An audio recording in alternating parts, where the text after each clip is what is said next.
If you're wondering if you're genuinely becoming toxic to someone, this video is for you. As the main characters writing our own stories, we often feel like we're heroes combating everyday life events. But one wrong turn or move and you can end up as the villain. Sometimes we can repeat hurtful behavior without meaning to do so. It doesn't mean you're a bad person. You are human and you have to remember that you make mistakes. You just have to remember that self-awareness helps you get better. Join us today as we discuss the 8 signs that you are becoming a toxic person. If you know someone who's difficult and causes a lot of conflict in your life, you may be dealing with a toxic person. These people can create lots of stress and unpleasantness for you and others, not to mention emotional or even physical pain. A toxic person is anyone whose behavior adds negativity to your life and upsets you. Many times, toxic people are dealing with their own stresses and traumas. To do this, they act in ways that don't present them in the best light and usually upset others along the way. Toxicity in people isn't considered a mental disorder. There could be underlying mental problems that can cause someone to act in toxic ways, including a personality disorder. We spend a lot of time and energy trying to pinpoint the toxic people in our lives, but how often do we look inward during our search? The truth is, there are times that even the best of us exhibit toxic behaviors or patterns without realizing it. Of course, there's a difference between being toxic and acting toxic. The first is when it's ingrained in our personality and we actively enjoy hurting others.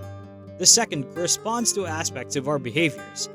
Sometimes, without knowing it, these toxic behaviors can take us over. The good news is, with a little self-reflection and asking for feedback from others, we can become more aware of these habits and get rid of them so we can become better people. Now, before we continue, a brief request from us. If you find value in this video, please don't forget to subscribe and hit that notification bell so that you don't miss our valuable content on health in the future. Now, off to the list of the 8 signs that you are becoming a toxic person. Number 1. You deal with conflict in a roundabout way. Conflict is unpleasant. We don't like dealing with difficult situations directly, so we devise ways to avoid them. But if you're always beating around the bush and then hiding your hostility behind sullen behavior, stubbornness, and subtle insults, you're just worsening the issue and turning a small conflict into a larger one. No matter how logical our arguments are or how upset we are about what is happening, passive aggression is painful and harmful to everyone. Understand that difficult conversations are scarier in our heads than they are in reality. We simply haven't had enough practice. The more of these conversations you have, the easier they actually become. You can follow the rule of thumb of asking yourself, how can I say this in a kind and useful way? Number 2, you turn everything into a joke. We've all met that person who ends every sentence with haha and has to make a joke out of everything, even the most serious and heartbreaking events. Perhaps it's because we don't know how to handle the situation or because it reopens old emotional wounds, so we try to escape by being silly. It's alright. You don't have to have the answer for everything right now. Simply say, I'm a little uncomfortable and uncertain because I'm not used to this, which is far more respectful than laughing and can help you and your loved one deepen your relationship as you navigate the complexities of being human. Number 3, you're always sarcastic. We've come to think that a clever retort accompanied by harsh laughter is a good thing, and perhaps even aspire towards that. People who don't know how to be quote-unquote clever believe they're terrible, dull conversationalists. But the truth is, that's what's funny on television isn't always funny in real life. When you're on the receiving end, it definitely hurts. We've all experienced the agony of being the target of such remarks, especially when we're in a vulnerable state. So before you open your mouth, consider this. How would I feel if I was sharing something about my life or thoughts and someone responded in this way? Number 4. You make everything into a competition. Telling someone how you had a similar experience as they did is not the same as trying to show that you've had it worse. The first is where you show that you understand the other person and use that empathy to connect. The second is just plain competition. We need to be aware of these biases and recognize that pain is not a competition. Pain is pain, regardless of a person's diagnosable condition or lifestyle. We effectively invalidate their experiences and alienate them when we try to convince them their situation isn't so bad. consider why you feel the need to quote-unquote compete. Is it because it's the only way you will feel validated or find some relief from your experiences? No matter how frightening it is, honesty is sometimes the best gift. This way we can truly have empathy for ourselves and the other people around us. Number 5. You push your truth on others. When we discover a solution, especially after feeling stuck for a long time, we want to shout it from the mountaintops. Whether it's the secret to weight loss or finding spiritual salvation, we hope our loved ones will reap those benefits. We believe that an extra person subscribing to our truth makes it more valid.